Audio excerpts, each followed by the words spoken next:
Sapa Hati bersama Gus Agus.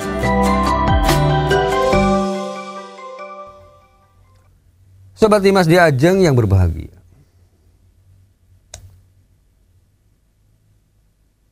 dengan memperbanyak zikir di malam hari, apakah di siang hari atau ya di waktu-waktu kapanpun lah.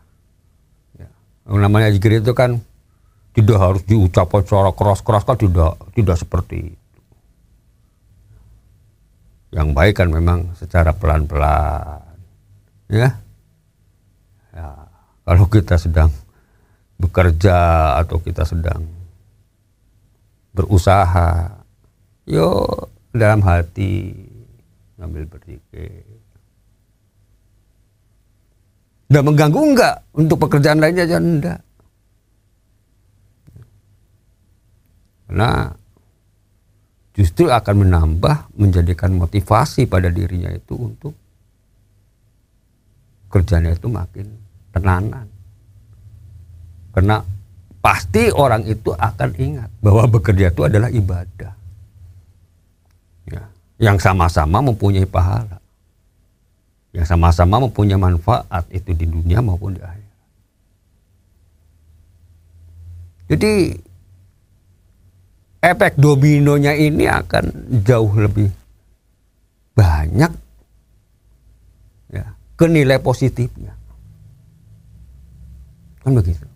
Di samping jelas dengan berzikir juga berpahala, ya, kita melakukan aktivitas sebagai ikhtiar manusia itu juga sangat berpahala,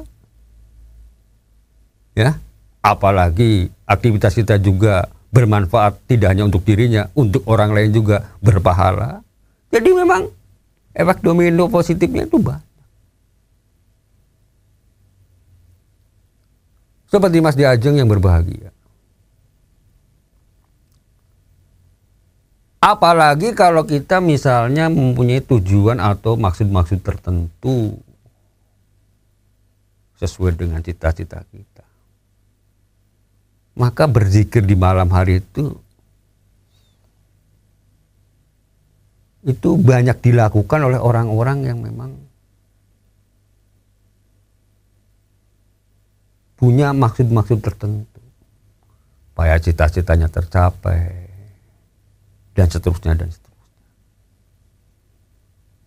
Dan waktu yang tepat itu biasanya waktu yang memang ya saat hening, saat sunyi. Ya.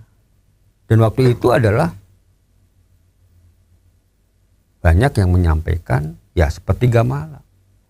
Sepertiga malam itu ya kira-kira mungkin dari jam 1 malam sampai nanti ya, fajar subuh gitu ya, masuknya waktu subuh itu sepertiga malam. Dan disitulah kita bisa melakukan satu permohonan, melakukan satu apa yang kita inginkan itu dicurahkan pada Allah Subhanahu wa Ta'ala. Maka orang-orang yang sering melakukan seperti ini ya, tentu dengan hati yang tulus, dengan hati yang ikhlas, dengan semuanya adalah lillahi ta'ala, itu umumnya rata-rata berhasil di dalam kehidupannya. Orang itu kan yang namanya berhasil itu kan tidak dipandang secara materi saja. Gitu Mas Is. Ya. Enggak hanya sekedar materi. Kadang-kadang orang kan melihat berhasil itu karena melihat materinya. Wah, orangnya kaya, gitu kan? Berlimpah harta. Rata-rata orang umumnya mikirnya seperti itu. Tapi sebetulnya kan tidak seperti itu saja. Artinya hal yang lain itu justru banyak yang kadang-kadang tidak disadari. Apa sih sebetulnya orang yang berhasil itu?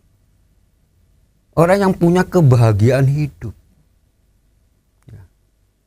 Lah kebahagiaan hidup itu kan ya macam-macam jenisnya. Ini kan faktor penunjangnya itu maksud saya. Itu kan macam-macam. Orang itu menjadi bahagia. Karena banyak juga orang yang kaya raya tapi hatinya enggak tentrem. Ya banyak. Ya. Kemerungsung dan lain sebagainya.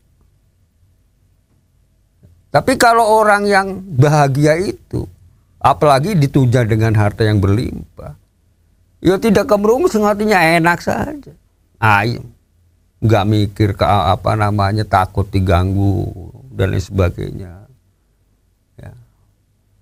Nggak dikejar-kejar hutang gitu, dan lain sebagainya. Jadi hatinya tuh selalu damai, enak. Mau apa? Ya terlaksana. Ya. Orang tuh yang kan paling enak tuh kan kalau apa-apa yang kita inginkan itu kan ya bisa tercapai kan. Ya. Pengen makan enak bisa, gitu kan. Pengen wisata bisa. Ini ya, pengen beli sesuatu bisa. Pengen beli motor ya iso. Nah, isanya ini kan tentu dengan harta kan, ya. Benar enggak? Kalau di dunia kan seperti itu. Ya, tapi kadang-kadang juga kita nggak melulu ya. Artinya faktor harta saja tuh ya enggak juga. Kadang-kadang orang tuh ya dilalah tuh ada orang yang baik hati, ya karena baik hati itu kan ada sebabnya juga, gitu ya. Ya, baik hati ada teman atau ada orang lain dilalah kok yo ngasih kita sesuatu, mungkin nawarin kita umroh misalnya gitu kan, ya kan itu namanya rezeki itu ya. Ya dilalah faktornya tuh ada saja orang mau bahagia itu. Artinya kalau kita melihat seperti ini ya memang selain ikhtiar kita yang kuat, faktor dilalahnya juga banyak. Gitu loh. Dan yang jelas hati kita itu akan selalu tentrem, ayem, ora kemerungsung. Ini orang Jawa bilangnya kemerungsung ya. Kalau dalam bahasa Indonesia apa namanya? Ya, kayak orang yang tidak tenang, selalu panik gitu ya, merasa panik. Khawatir, semuanya serba khawatir.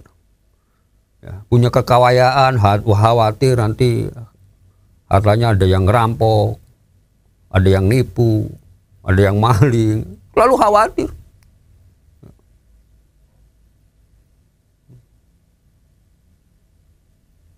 Coba, kalau orang yang bahagia itu kan tidak hanya sekedar tadi yang saya katakan tadi ya, tidak hanya sekedar masalah harta saja. Artinya hal-hal yang lain. Misalnya apa? Dalam kehidupan kita sehari-hari biasa lah.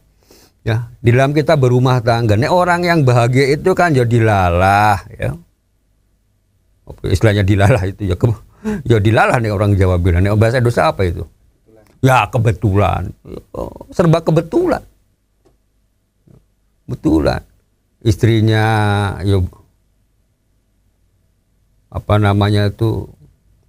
taat pada suaminya, hidupnya keluarganya harmonis gitu ya, itu ya kan harmonis itu kan luas pengertiannya,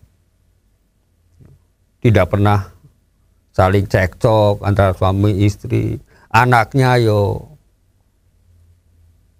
rajin-rajin, apakah itu ibadahnya, apakah itu bekerjanya. Tidak membuat orang tua tuh hatinya mangkel. Loh kan sekarang banyak ya dalam keluarga saja antara suami istri itu ya kalau kita ngomong seperti ini tuh ya banyak yang sebetulnya tidak harmonis. Tiap hari isinya mung cekcok aja. Seakan-akan mau ke rumah aja ya. Pulang ke rumah tuh rasanya males. Karena mesti istrinya nuntut macem-macem, kurang ini kayak kurang itu kayak kurang itu masih mending ya, Ada banyak juga orang yang suaminya nyeleweng atau istrinya nyeleweng atau anaknya nggak karuan. Tapi kalau orang yang memang dikasihani oleh Allah, karena sering melakukan zikir malam ini, sering melakukan salat malam itu, yuk faktor dilalahnya tuh banyak, dilalah. Anak-anaknya itu yo baik-baik, soleh-soleha, itu ya. Keluarganya ya tentrem ayem. Ya. Ada godaan, ada gangguan yang bisa diatasi, bisa diselesaikan dengan baik. Yuk, semua manusia itu kan mesti ada cobaannya. Ya. Tidak lantas kemudian orang itu menjadi frustasi, ya. Menjadi panik, menyalahkan diri sendiri, dan seterusnya dan seterusnya. Sobat Dimas di Ajeng yang berbahagia. Demikian, semoga ada manfaatnya. Billahi taufiq wal hidayah. Wassalamualaikum warahmatullahi wabarakatuh. Sapa Hati bersama Gus Agus. Untuk saran dan masukan, silahkan WhatsApp ke Gus Agus 0896 8811 6615. Dipersembahkan oleh Ziman, enzim antioksidan aktif, menjaga kesehatan dan memperpanjang usia Anda.